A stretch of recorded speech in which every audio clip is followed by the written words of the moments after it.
How do I justify a $25,000 minimum first spend to luxury clients as a personal designer? A lot of people have asked the question, so I'm going to answer it, and I'm going to go over the 6 steps to what all I do and what I do with the client and what I do on my own time to help shed some light on the subject. Beginning with step 1, client outreach, calls, and gathering data. This is the step where a client reaches out or I reach out to them, we schedule an appointment, and we have a date coming up for me to measure them in person. But before all of the measuring in person, what I like to do is get a few data points on the client, things like what do they like, what's their lifestyle like, what's their job, favorite colors, their background, and things like that. So for instance, if you're a landscaper, I'm gonna pull a lot of browns, greens, earthy tones to try and bring that out of you, and then sprinkle in some accents of blues, maybe oranges, just to add some pops of color. But also, it'll be a casual wardrobe instead of a formal wardrobe in the majority of cases as well. Which moves well into point number 2, which is the measurements. This is where I fly out to you at your home, your office, etc. And I have my trusty tape measure and a guide of everything I need to measure. So we begin with all the measurements, go through all of those, make sure I have them exactly where I want to be. We talk about your preferences, loose versus tight. And then the second half of the appointment is just confirming all the designs I already have laid out for you.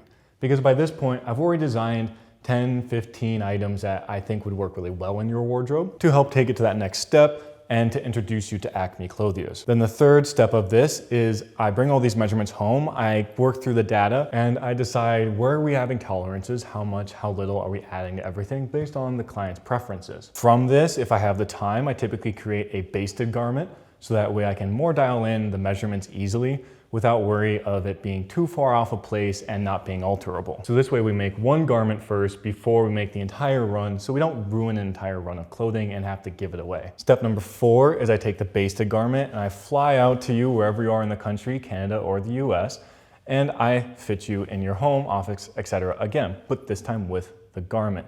So we have a real picture of the shirt, the suit, or whatever other garment we are making for you, Mr. Client. After this, we take all the fine-tuned adjustments, get those calculated out, then we put the rest of the order in based off the perfected measurements. The 5th step is the commissioning, and then the 6th step is me either flying out personally to you to deliver everything already completed, or I just ship it right to you, whatever your preference may be. And so you see, there's a lot of work and footwork and time that goes into just one garment, let alone a few. And so for me to charge the price I do is really more indicative of the effort and time and value that I have to put in to deliver a truly amazing product that is easily put into your lifestyle without a big demand on your time, because all the appointments involved in your schedule should take an hour and a half or less combined across all 3 appointments if we're focused and it's just one person at a time.